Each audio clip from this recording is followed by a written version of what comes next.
Maid's daughter spent her last $5 helping an old veteran on a cold winter night. By morning, 100 Navy SEALs were lined outside her door. The wind off the bay cut like knives on the winter night. On a cracked sidewalk in Port Madison, a 10-year-old girl named Grace stood shivering, clutching her last $5 bill. "Mama said we have to look after ourselves first," she whispered, staring at the hungry old man on the bench. But something inside her refused to walk away. That single act of kindness, one bowl of stew, one fragile choice between hunger and hope, set off a chain of events no one could have imagined. By dawn, black vans filled the street. Neighbors watched in disbelief as men in dark uniforms lined up outside her door. 100 Navy SEALs standing at attention, waiting for orders from a child.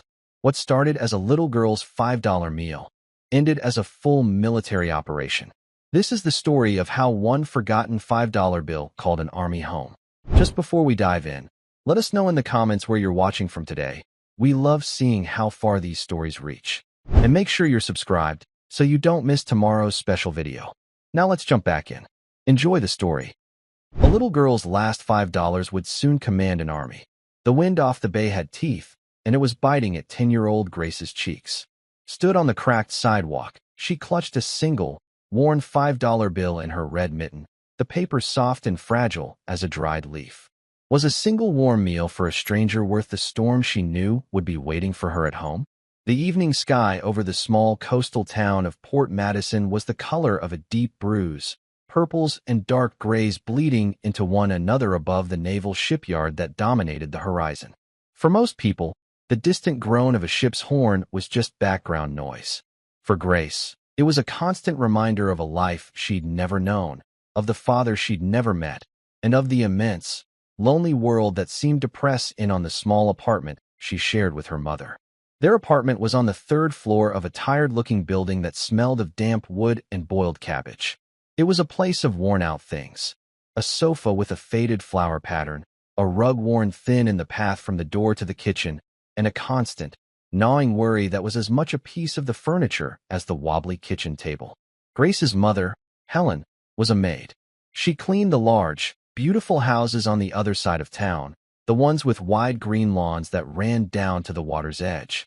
She left before Grace woke up for school and often returned long after the sun had set, her hands raw and her face etched with a weariness that seemed to have settled deep into her bones. This $5 bill was a treasure. It had been a surprise, a tip from one of Helen's clients, a woman who'd remarked on Grace's polite manners when she'd visited her mother at work one day. "Buy yourself a little something, dear," the woman had said, pressing the bill into Grace's hand. Helen had been hesitant, wanting to put it toward the electric bill, but Grace had begged. "Just for a little while, Mama. Please." She had plans for that money. There was a book in the window of the secondhand shop, a story about a girl who discovers a hidden garden. Grace had visited it every day on her way home from school, tracing the girl's face on the dusty glass. That book was a promise of another world, a place where things weren't so gray and tired. $5 was the exact price. It felt like destiny. But for the past week, her route home had included a new, heart-wrenching stop. On a cold metal bench facing the choppy waters of the bay, an old man sat. He was there every day, from the time she walked to school in the morning until she walked home in the fading light. He was always in the same spot, wearing a thin, dark coat that was no match for the relentless wind. He was clean, his white hair neatly combed, his back held ramrod straight as if by some invisible force of will. But he was painfully thin, and his face had the pale, hollowed-out look of someone who hadn't eaten a proper meal in a very long time. He never asked for anything. He never made eye contact with the people who hurried past. He just sat, staring at the gray naval ships in the distance, his hands resting on his knees. There was a profound stillness about him, a dignity that seemed almost defiant in the face of his obvious hardship. Grace had started watching him, her heart aching with a feeling she was too young to name. It was a mixture of pity, respect, and a strange sort of recognition. He looked like the faded photograph on their mantelpiece, the one of her great-grandfather in his stiff military uniform. General James Peterson, a man her mother spoke of in hushed, reverent tones. A hero from a long-ago war. That man in the photo had the same straight back, the same unwavering gaze. Today, the cold was worse than ever. A damp chill seeped through Grace's coat, and she could see the old man shivering, a slight, uncontrollable tremor that he tried to hide by clenching his jaw. She saw him press a hand to his stomach, a small, involuntary movement of pain. And in that moment, the book about the secret garden vanished from her mind. All she could see was his hunger. All she could feel was his cold. Her mother's voice echoed in her head. "Grace, we don't have a penny to spare. We have to be careful. We have to look after ourselves first." It was the mantra of their life, a lesson born of necessity and hard experience. Helen wasn't a cold woman, but life had taught her to be a practical one.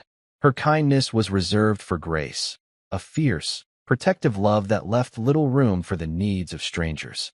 Wasting $5, a fortune that could buy 2 boxes of pasta and a jar of sauce to last them 3 nights, was unthinkable. Grace stood on the corner, her body frozen with indecision. The wind whipped a strand of her blonde hair across her face.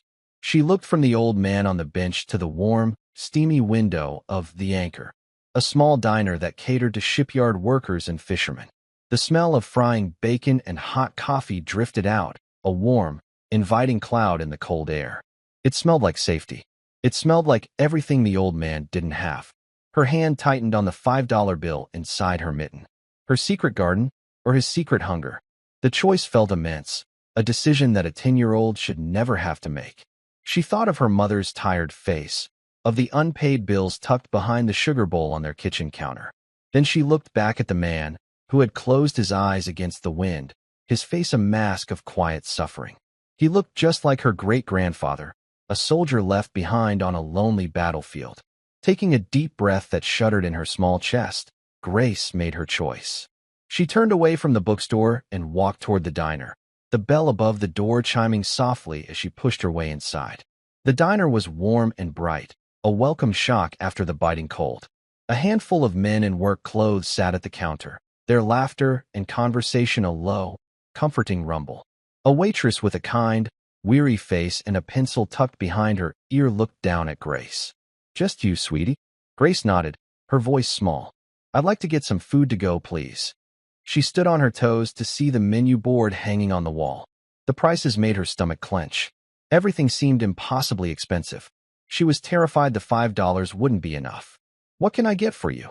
the waitress asked, wiping down the counter with a damp cloth. "What's the warmest thing you have?" Grace asked, her eyes scanning the board desperately. The waitress paused, her expression softening as she took in the serious little girl with the flushed cheeks and the worried eyes.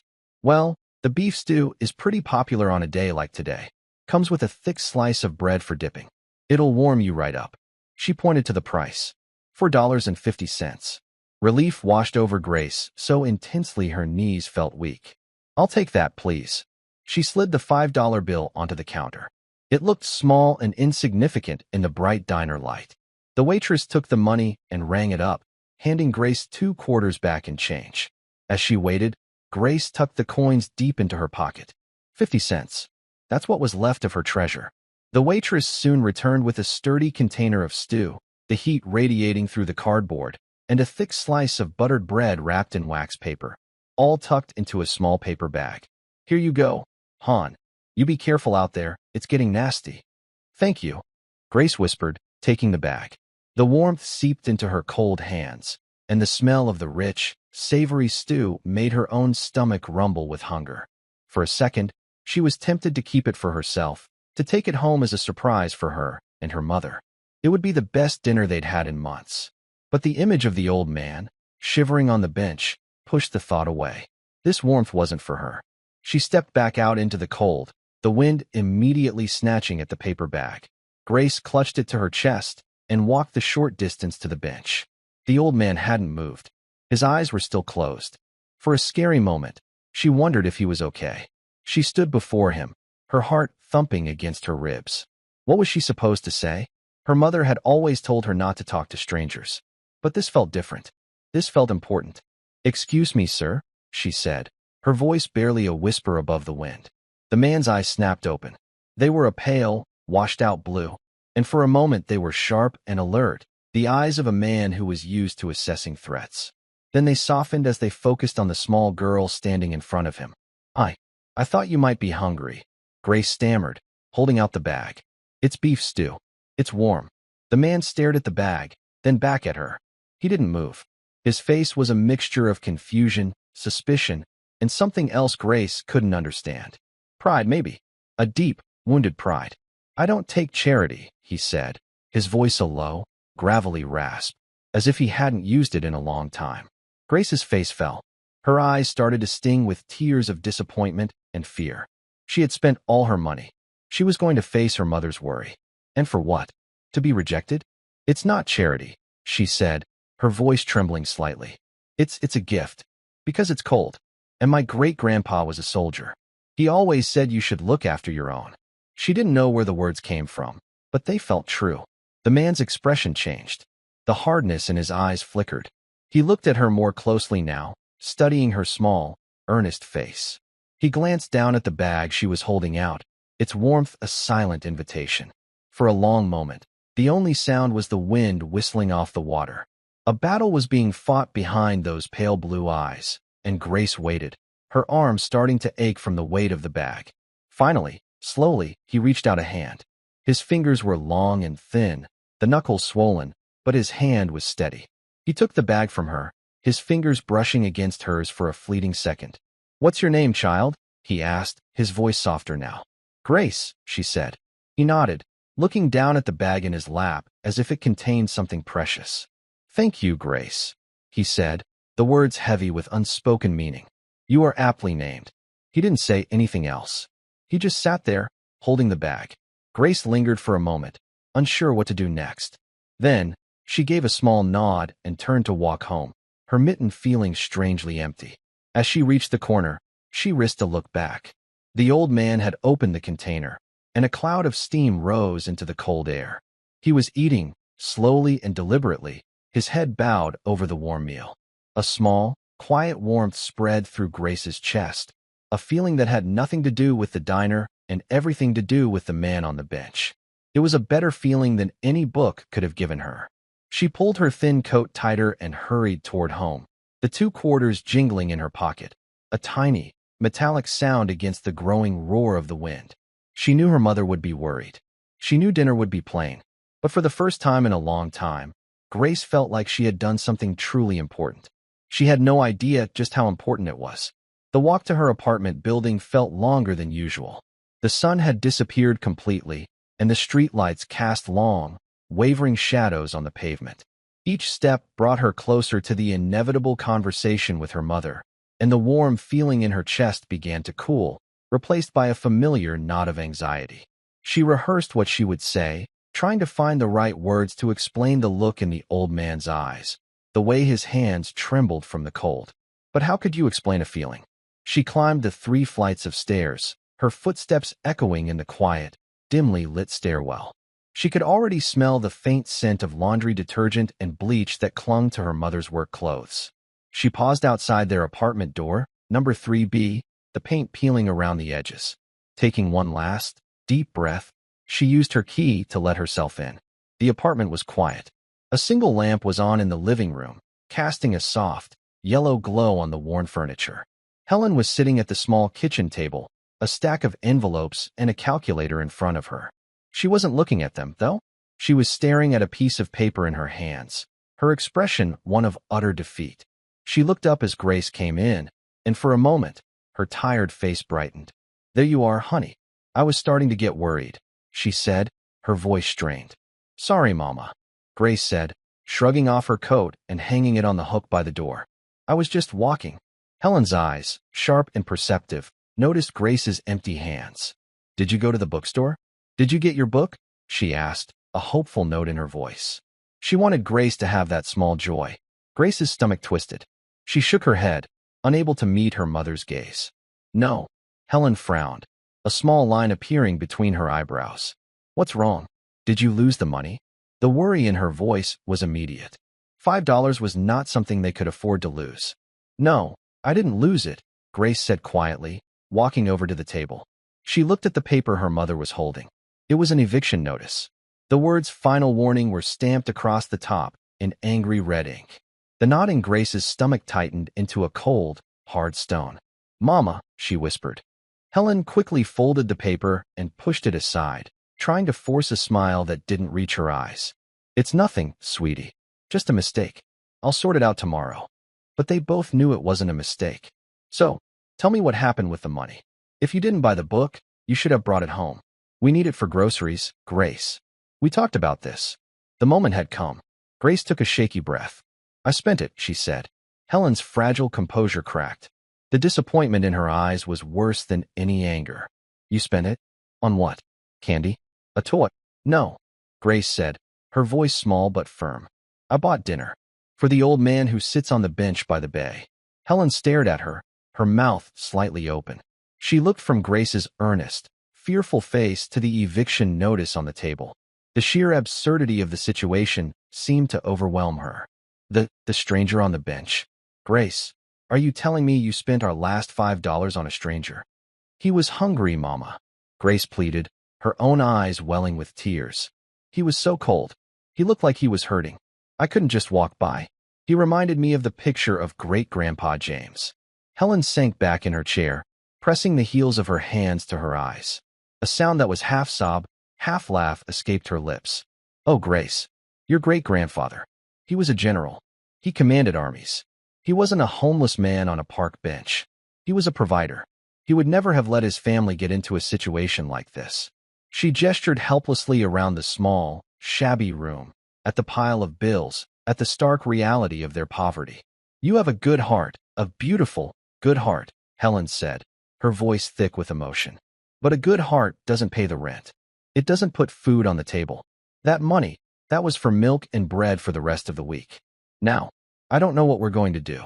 The tears Grace had been holding back finally spilled over, running down her cold cheeks. She had tried to do something good, something she thought her heroic great-grandfather would have approved of, but she had only made things worse. She had taken from her own mother to give to a stranger. The weight of her choice settled upon her, heavy and suffocating. I'm sorry, Mama, she cried, rushing to her mother's side and burying her face in her lap. I'm so sorry. Helen wrapped her arms around her daughter, stroking her blonde hair. Her own tears began to fall, silent drops that landed on Grace's head. She wasn't angry. She was terrified. She had worked so hard to shield Grace from the sharpest edges of their struggle, to maintain a sliver of hope and normalcy. And now, with an eviction notice on the table and an empty pantry, she felt as though she had failed completely. Shoo, it's okay, baby, she murmured, though it wasn't okay at all. It's okay. We'll figure something out. We always do. But that night, as Grace lay in her small bed, sleep refused to come. She listened to the sound of the wind rattling her window pane, a lonely, mournful sound that seemed to echo the emptiness in her stomach.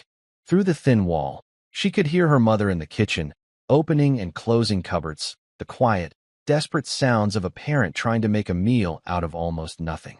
Later, long after the apartment fell silent, Grace heard another sound, one that broke her heart. It was the soft, muffled sound of her mother crying, trying to stifle her sobs so her daughter wouldn't hear. Grace curled into a tight ball beneath her thin blanket, clutching the 2 quarters in her fist. 50 cents. It felt like the price of her mother's tears. She squeezed her eyes shut, and the image of the old man eating the stew flashed in her mind. She saw his straight back, his pale blue eyes, and the flicker of gratitude she had seen there. Was it worth it? Had she made the right choice? She didn't know. All she knew was that in the cold, dark apartment, the consequences of her kindness felt like a terrible, crushing weight. She prayed for morning to come, hoping, with the blind faith of a child, that the daylight might somehow make things better. The morning arrived not with a gentle dawn, but with a flat, gray light that seemed to suck the color out of the world. It filtered through the thin curtains of Grace's window, offering no warmth, no promise of a better day. The wind had died down, leaving behind a profound and heavy silence. Grace had barely slept, and when she finally drifted off, her dreams were filled with falling coins and the sound of her mother's weeping. She got out of bed and crept into the living room. Helen was already awake, dressed in her plain blue work uniform. She was at the stove, stirring a small pot of oatmeal, her back to Grace.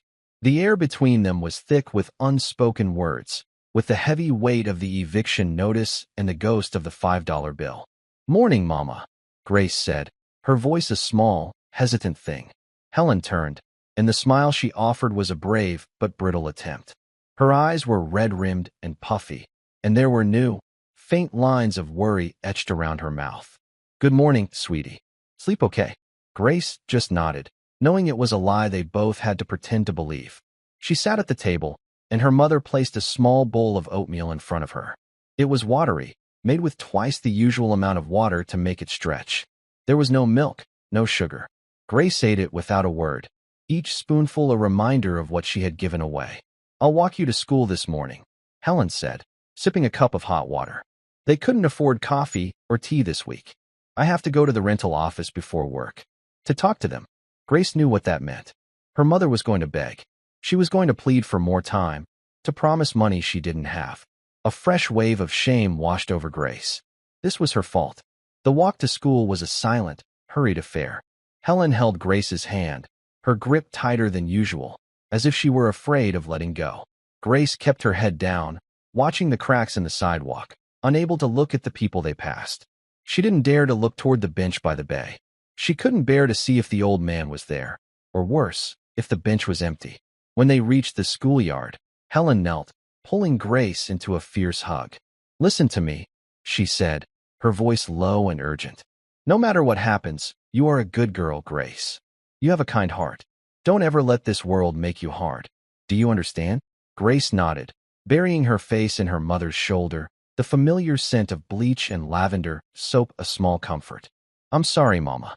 "I know," Helen whispered, kissing her forehead. "Now go on. Be good. I'll see you after school." Grace watched her mother walk away, a small, determined figure heading toward a battle she was destined to lose. The school bell rang, a shrill, jarring sound, and Grace turned and disappeared into the noisy, chaotic stream of children. The school day passed in a blur. Grace couldn't focus on her lessons. The words on the pages of her books swam before her eyes. The teacher's voice was a distant drone. All she could think about was her mother's face, the eviction notice, and the watery oatmeal. During recess, she sat alone on a bench in the corner of the playground, tracing patterns in the gravel with the toe of her worn sneaker. She felt a profound sense of isolation, as if she were separated from the other laughing, shouting children by an invisible wall of worry. When the final bell rang, Grace felt a surge of dread. She didn't want to go home. She didn't want to face the quiet, sad apartment. But she had nowhere else to go. She gathered her books, pulled on her coat, and started the slow walk home, her feet dragging with every step. The air outside was still and cold. The sky was the same uniform gray as the morning. As she neared the center of town, she noticed something was different. A low, powerful hum vibrated in the air. Parked along the main street that led to the naval shipyard were several large, dark green vehicles. They weren't cars or trucks, she recognized. They were imposing and official-looking, with no markings except for small, stenciled numbers. Men in crisp, dark uniforms stood near the vehicles, speaking quietly into radios. They weren't the local police. Their posture was different, more rigid, and their eyes were constantly scanning the area, missing nothing. The townspeople noticed, too. Small groups of people stood on the sidewalks, whispering and pointing. A sense of unease, of quiet alarm, had settled over Port Madison. The town was used to the presence of the Navy, but this was different. This felt like an occupation. Grace's heart began to beat a little faster. She clutched her backpack straps and tried to make herself as small as possible, hurrying past the stern-faced men. Her route took her past the bay, and despite her earlier resolve, her eyes were drawn to the bench. It was empty. A pang of disappointment, quickly followed by a strange sense of relief, went through her. Wherever the old man was, he wasn't sitting out in the cold today. As she turned onto her own street, her blood ran cold. One of the imposing green vehicles was parked directly in front of her apartment building. Two more uniformed men stood by the entrance, their arms crossed, their faces grim and unapproachable. Her first thought was of the eviction.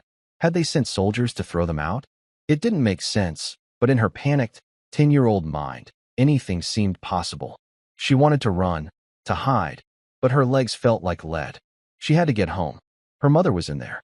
She forced herself to walk forward, her eyes fixed on the ground. As she approached the entrance, one of the men stepped forward, blocking her path. He was a mountain of a man, with a square jaw and eyes so dark they seemed to absorb the light. But when he spoke, his voice was surprisingly gentle. "Can I help you, miss?" I I live here," Grace stammered, pointing up at the building. The man's expression didn't change, but he seemed to look at her more closely. "What's your name?" "Grace Peterson." The man's eyes widened almost imperceptibly.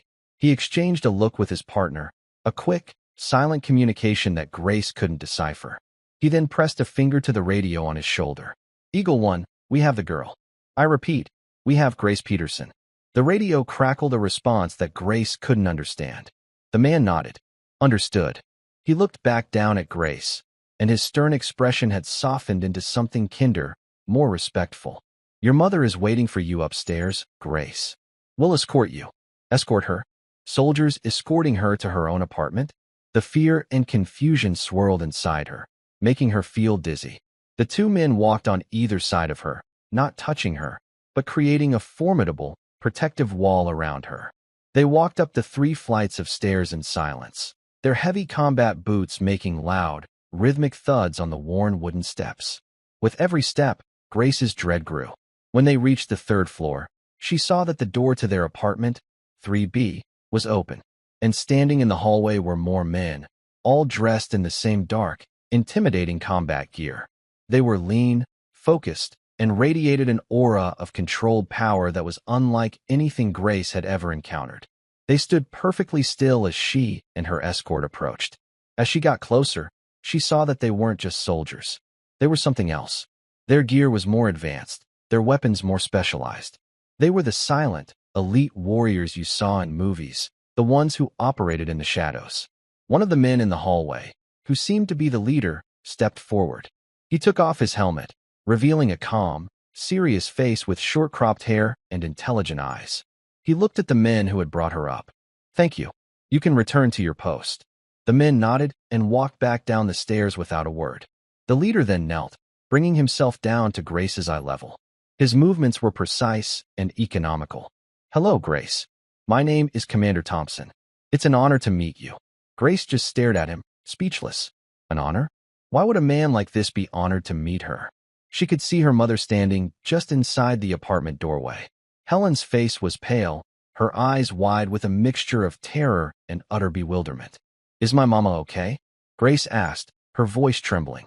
"Your mother is fine," Commander Thompson said, his voice calm and reassuring. "No one is in any trouble. We're here to help. May we come in?" It was a polite question, but it felt like an order. Grace looked at her mother, who gave a small, jerky nod. Grace stepped aside, and Commander Thompson stood up, gesturing for his men to remain in the hallway. He alone stepped into the small apartment, his presence seeming to fill the entire space. Helen rushed to Grace, pulling her into a protective embrace. "What is going on?" she whispered, her voice shaking. "They wouldn't tell me anything. They just said they were waiting for Grace." Commander Thompson stood in the center of their small living room, his eyes taking in the worn sofa, the threadbare rug, the eviction notice still sitting on the kitchen table. His gaze was not judgmental, but rather observant, as if he were memorizing every detail of the room. "Mrs. Peterson," he said, turning to face them. "My name is David Thompson, commander of SEAL Team 6. Yesterday evening, your daughter, Grace, performed an act of kindness that has had significant repercussions. SEAL Team 6. The name hung in the air, impossibly famous, impossibly dangerous. They were legends, whispered about on the news. They were the men who were sent on the most secret, most critical missions. And they were here, in this tiny, failing apartment." Helen held Grace tighter. "I don't understand." The old man on the bench. Commander Thompson nodded slowly. "The man you call the old man on the bench is Admiral Thomas Peterson, retired, former chairman of the Joint Chiefs of Staff, the most decorated naval officer of his generation." He paused, letting the weight of the name sink in. "And, as I understand it, he is your grandfather and Grace's great-grandfather." The world seemed to tilt on its axis. Helen stared at the commander, her mind refusing to process the information. Her grandfather? The stern, distant man from her childhood? The legendary Admiral Peterson who had cut off all contact with her mother after she married a simple sailor? He was the man on the bench, shivering, hungry, and alone. That's not possible, Helen stammered. He lives in Virginia, in a big house. We haven't heard from him in over 20 years. Not since my mother. She trailed off, the old family wound still too raw to speak of. He sold the house in Virginia 2 years ago, ma'am, Commander Thompson said gently. He gave the money away, all of it, to various charities for veterans' families. He came here, to Port Madison, 6 months ago. He wanted to be near the ships. He's been living modestly. Modestly, Helen's voice cracked. He was starving. He was freezing to death on a park bench. Why didn't he call us? Why didn't he let anyone know? Pride is a powerful thing, ma'am, the commander said, especially for a man like the Admiral. He made his choices. He believes a soldier should be self-reliant to the very end. He didn't want to be a burden to anyone. He came here to fade away, I suppose. He told no one. The Navy, the government, we all thought he was still in Virginia.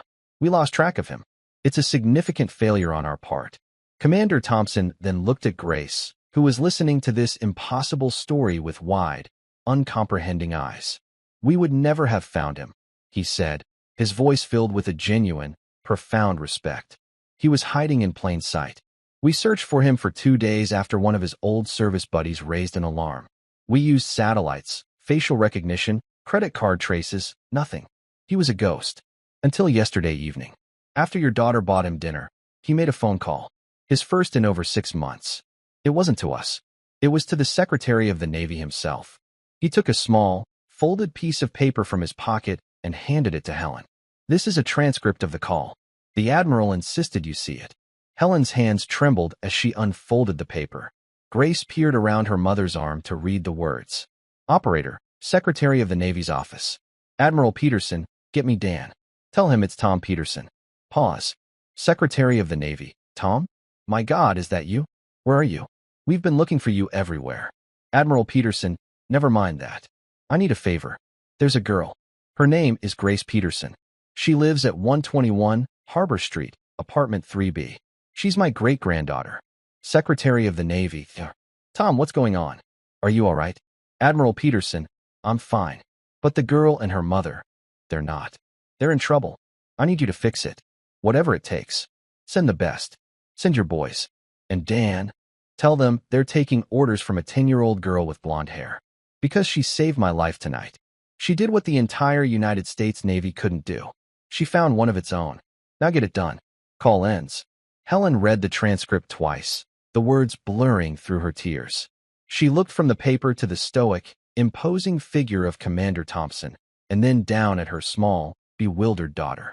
Grace, who had spent her last $5 on a cold stranger. Grace, who had inadvertently launched a rescue mission for one of the most powerful military men in the country. The Admiral is safe now, ma'am, Commander Thompson continued, his voice softening the formal edges. He's at the base hospital. He's malnourished, dehydrated, but he's strong. He's refusing all treatment until he speaks with you and Grace. He then gestured toward the eviction notice on the table. And as for this, consider it handled. The United States Navy is assuming all of your family's debts. A new apartment has been secured for you, overlooking the water, fully furnished. It's the least we can do. The Admiral was very clear in his instructions. He looked around the small apartment again. You won't be needing anything from this place. Outside, the low hum that Grace had noticed earlier began to grow louder. It was the sound of engines, many of them. She walked to the window and peered down at the street. What she saw made her gasp. Her street, which was usually empty except for a few parked cars, was now filled with military vehicles. And standing in perfect, silent formation in the middle of the street were what looked like 100 men. They were all dressed in the same elite combat gear as the men in her hallway. They were the rest of SEAL Team 6 and other Special Forces units that had been scrambled to find the missing Admiral. They stood in the cold gray light, a silent, powerful army, their faces turned up toward her window. They weren't looking at the building. They were looking at her. They were waiting for their orders. From a 10-year-old girl with 50 cents in her pocket. Helen came to stand beside her, her arm wrapping protectively around Grace's shoulders. She let out a small, choked gasp as she took in the scene. The entire street, their poor, forgotten street, was now the staging ground for an elite military force. My God, she whispered, her voice trembling. All of this for a bowl of stew. Commander Thompson moved to stand on the other side of Grace. He did not look out the window. His attention was focused entirely on the small girl between them. "They're waiting for you, Grace," he said, his voice a calm, steady anchor in the swirling chaos of the moment. Grace turned her wide, questioning eyes up at him. "Waiting for me for what?" "The Admiral's instructions were clear," he explained patiently. "He said you were in command, that we were to follow your orders. He said you saved his life, and now it was our duty to save yours." "But I'm just a little girl," she whispered, the enormity of the situation finally crashing down on her. Commander Thompson's serious face broke into a rare, small smile. "Sometimes it takes a little girl to see what grown-ups miss," he said. "You saw a man who was cold and hungry. You didn't see his rank, his past, or his pride. You just saw a human being who needed help. That's a kind of clarity we soldiers sometimes lose. The Admiral wants to make sure you never lose it." He looked at Helen. "We have a car waiting to take you to the base hospital. The Admiral is expecting you." Helen was still struggling to comprehend the tectonic shift that had just occurred in her life. An hour ago, her biggest problem was an eviction notice. Now, she was looking at a street full of Navy SEALs, and her long-lost grandfather, a legendary admiral, was waiting for her. She felt Grace tremble beside her. Pulling on a reserve of strength she didn't know she possessed, she squeezed her daughter's shoulder. "Okay," she said, her voice firmer now. "Okay, we'll go." She looked around the small apartment, at the worn-out furniture that had witnessed all their struggles, all their quiet tears. It was the only home Grace had ever known. Should I pack a bag?" Commander Thompson shook his head. "No, ma'am. Everything you need will be provided." The Admiral was very specific. "You are to leave this place and never look back." His words were not unkind, but they were absolute. This was not just a change of address. It was the end of a life. The end of poverty, of struggle, of constant worry. He led them to the door. The SEALs in the hallway snapped to attention as they passed, their movements sharp and synchronized. Grace walked between her mother and the commander, feeling like she was in a parade she hadn't signed up for. The journey down the 3 flights of stairs felt different this time. The building itself seemed to know something had changed. The damp, cabbage-smelling air seemed thinner, the shadows in the corners less menacing. When they stepped out of the building into the cold gray light, a ripple of movement went through the assembled soldiers on the street. It wasn't a sound, but a collective shift, a silent acknowledgement of her presence. A long, black sedan, the kind Grace had only seen in movies carrying important people, was parked at the curb, its engine purring softly. A young sailor in a crisp dress uniform held the back door open. Commander Thompson paused before they reached the car. He turned to Grace. "They're waiting for an order, Grace," he said quietly. "They won't move until you give them one. You just have to tell them what to do." Grace stared at the sea of expectant faces. 100 pairs of eyes, belonging to the most dangerous men on the planet, were all focused on her. Her mind went blank with panic. What could she possibly say? What order could a 10-year-old girl give to a team of Navy SEALs? She looked to her mother for help, but Helen looked just as lost as she did. Then, Grace thought of the old man on the bench. Her great-grandfather. She thought of his cold hands, his shivering body. And the words came to her, simple and clear. She took a deep breath and, in a voice that was small but carried in the profound silence of the street, she said, "You should all go get something warm to eat." A low chuckle rippled through the ranks. Commander Thompson's small smile returned, wider this time. He nodded, a look of deep approval in his eyes. He pressed his radio. "You heard the commander," he said into the mouthpiece, his voice formal but with a hint of warmth. "Mission is to secure a warm meal." Dismissed. The change was instantaneous. The rigid formation dissolved. The men, who moments before had been statues of military discipline, broke into smaller groups, talking and laughing quietly.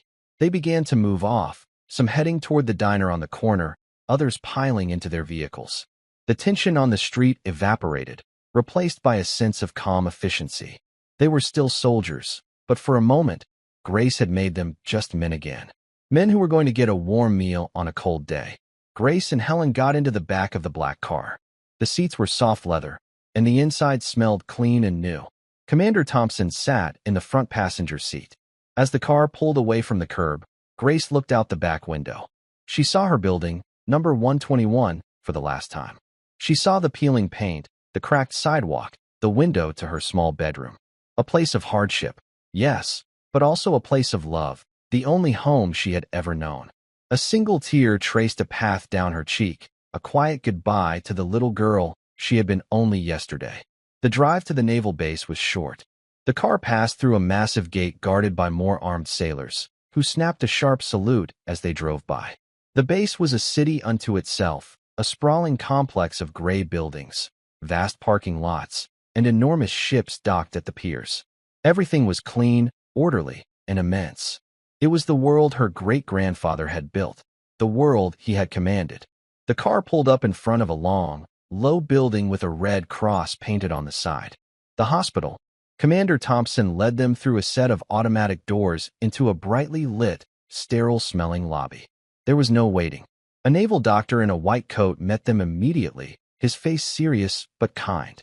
"Commander, Mrs. Peterson, young miss," he said, nodding to each of them. "The Admiral is waiting. He's in the VIP wing. Right this way." They followed him down a series of quiet, polished hallways. It was nothing like the chaotic hospitals Grace had seen on television. Here, everything was hushed and calm. They stopped in front of a door with a small, brass plaque that read Admiral T. Peterson. A Marine in a full-dress uniform stood guard outside the door. He nodded to the doctor and opened the door for them. The room was large and filled with sunlight from a wide window that overlooked the bay. In the center of the room, sitting up in a hospital bed, was the old man from the bench. He was different now. He was wearing clean, navy blue pajamas. The hollowed-out look on his face was gone, replaced by a healthy color. He had a blanket tucked around his waist, but his back was still ramrod straight against the pillows. His pale blue eyes, no longer clouded with hunger and cold, were sharp and intelligent. They locked onto Grace the moment she stepped into the room. An array of medical equipment stood silent vigil by his bed, but he ignored it completely. His entire being was focused on the small blonde girl and the woman standing beside her. "Helen," he said, his voice no longer a gravelly rasp but a clear, commanding baritone. It was the voice of a man used to being obeyed. Helen seemed to shrink under his gaze. The weight of 20 years of silence, of hurt and misunderstanding, pressed down on her. "Grandfather," she said, the word feeling foreign on her tongue. The Admiral's gaze softened. "I am sorry, my dear," he said, and the simple words were heavy with a generation of regret. "For everything. For my pride. For my foolishness. I should have been there for you. For your mother." Helen's composure finally broke. The tears she had been holding back for so long began to flow freely. "Why?" she asked, her voice choked with sobs. "Why did you cut us off? Why did you hide from us? We thought you hated us." "Never," the Admiral said, his own eyes glistening. "I was angry, and I was proud. A foolish combination for an old soldier. Your mother married a good man, a fine sailor. But he wasn't the man I had chosen for her. I couldn't see past my own plans, my own ambitions for our family. When I lost her, I lost my way. I thought punishing myself, fading away, was the honorable thing to do. I was wrong." His gaze shifted back to Grace, who had been standing silently by her mother's side, taking in this reunion of strangers who were her family. "But then this little soldier found me," he said, a genuine, powerful smile lighting up his face. "She completed a mission that my entire Navy could not. She broke through my defenses. She reminded me what a Peterson is truly made of." He held out a hand, his long, thin fingers beckoning her forward. "Come here, Grace." Hesitantly, Grace walked to his bedside. He took her small hand in his grip surprisingly strong. "You gave me your last $5, he said, his voice thick with emotion. "You gave a stranger your treasure. Do you have any idea how rare that is in this world?" Grace shook her head, her eyes fixed on his. "It is the rarest thing of all," he said. "It is honor. It is compassion. It is the heart of a true leader." He looked over at Commander Thompson, who had been standing quietly by the door. "Commander, my new orders." "Sir." Thompson stepped forward. "My great-granddaughter, Grace Peterson, is hereby awarded the Navy Distinguished Public Service Award for her actions," the Admiral declared, his voice ringing with its old authority. "And furthermore," he continued, his eyes twinkling, "she is appointed as my new personal aide-de-camp." Her first duty is to make sure this old fool eats 3 meals a day and doesn't sit on any more cold benches. Are those orders clear? Commander Thompson snapped a crisp salute. Crystal clear, Admiral. The Admiral then looked back at Grace, his expression becoming gentle once more. What do you say, soldier? Are you up for the job? Grace looked at the powerful old man in the bed, her great-grandfather. She looked at her mother, whose tears were now tears of relief, of a burden lifted. She looked at the stoic Navy SEAL commander, and for the first time in her life, she felt that she was exactly where she was supposed to be. She was not a poor maid's daughter anymore. She was Grace Peterson, and she had a job to do. She stood up a little straighter, just like he did, and gave him a small, determined nod. Yes, sir, she said. The Admiral laughed, a deep, booming sound of pure joy that filled the room and seemed to chase away the last of the shadows. He was home. They were all home. And it had all started with a single, worn-out $5 bill and the simple, profound kindness of a little girl who saw a hero in the guise of a hungry old man. 6 months later, the biting sea wind felt different. It no longer carried the scent of hardship and worry, but the crisp, clean promise of a new day. From the balcony of their spacious apartment, Grace watched the sun rise over Port Madison, turning the calm waters of the bay to liquid gold. The naval ships in the distance no longer seemed like distant, intimidating giants, but familiar neighbors, silent guardians of her new life. Their new home was a world away from apartment 3B. It was bright, airy, and filled with comfortable furniture that didn't creak and groan with age. The pantry was always full, and the scent of freshly brewed coffee, not just hot water, now greeted Grace every morning. Helen was a different woman. The deep lines of exhaustion on her face had softened, replaced by a calm serenity.